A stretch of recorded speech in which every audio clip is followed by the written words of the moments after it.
This question appeared in INI-CET November 2024 and it asks you to match the amino acid with their derivatives. Now, amino acid derivative is a very high yield topic.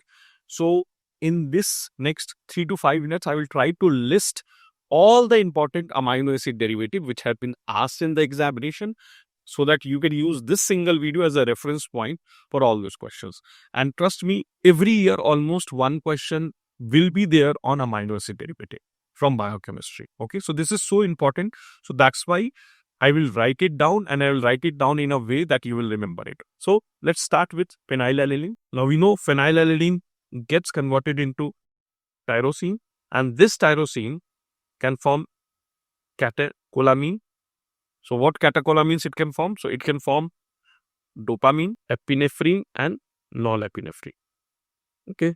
The second, it will form is melanin and the third it will form is thyroxine. Okay, T3, T4. So these are the three important derivatives of phenylalanine acid. Let's look at the next amino acid, tryptophan.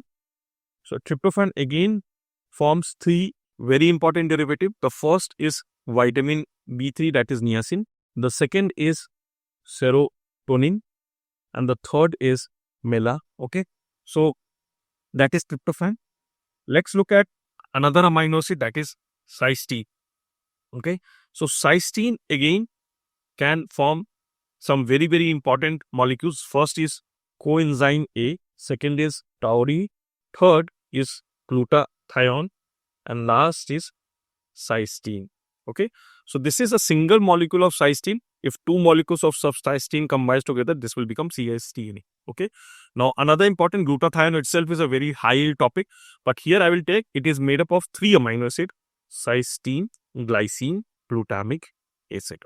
Okay, so three amino acid forms glutathione. So these are important derivatives of cysteine.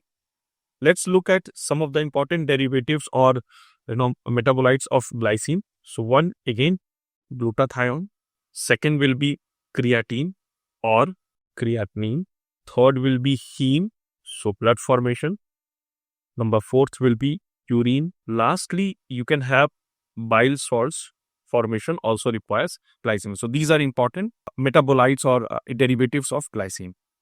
Let's look at aspartic acid. So remember, aspartic acid helps both in purine as well as pyrimidine structure. Okay, so when we see there, you will see what exactly is contributed in purine and pyrimidine from aspartic acid. Let's talk about arginine, very important molecule and again a very high molecule, nitric oxide. Let's talk about histidine. Histidine will be forming histamine. Let's talk about serine, again very important and very frequently asked in the examination. So one is selenocysteine, and this is where students will keep confusing. They will mark cysteine as a derivative from selenocysteine being formed from cysteine, not serine. The second is choline, betaine, sphingosine, glycoproteins. Okay, very important biological molecules these are. So these are very important molecules or derivatives of amino acid. Very frequently they will ask you.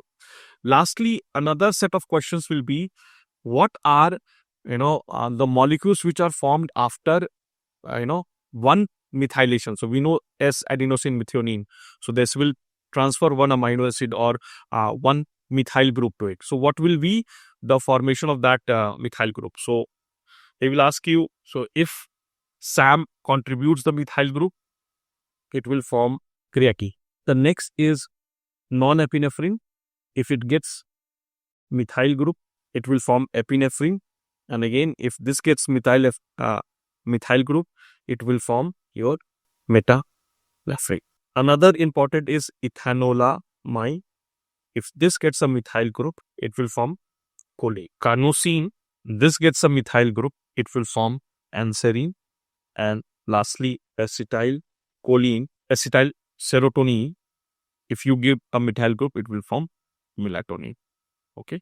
So again, this is very frequently asked, that if you give a methyl to this particular molecule, what molecule will be formed? So acetylserotonin will form melatonin, carnosine will form anserine, ethanolamine will form choline, non-epinephrine will form epinephrine, which will further form metanephrine, and guanidinoacetate will form creatinine. So these are very frequently asked, and you should know it, okay, for exam point of view. So the brain teaser question for today is, which functional group of glutathione is responsible for its property? And if you know the correct answer, write in the comment below. The best answer will be pinned for this particular. Before we start our session, let me tell you about a few tools which will be very useful for your PG entrance examination. The first thing is a Q bank. All of you should have a very good Q bank, and here I'm talking about Medico Apps NEET PG Plan A, which has both Q bank as well as test series.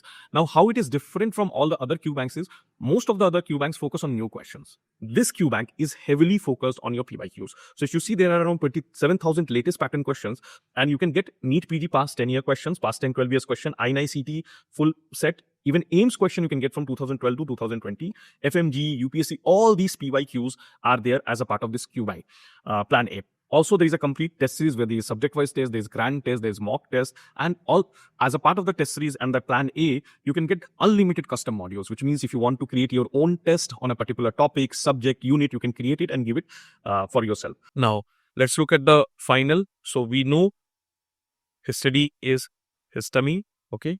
Next, we know that tryptophan, tyrosine will form catecholamine, cysteine Glutathione, and tryptophan melatonin. Okay, so this is the correct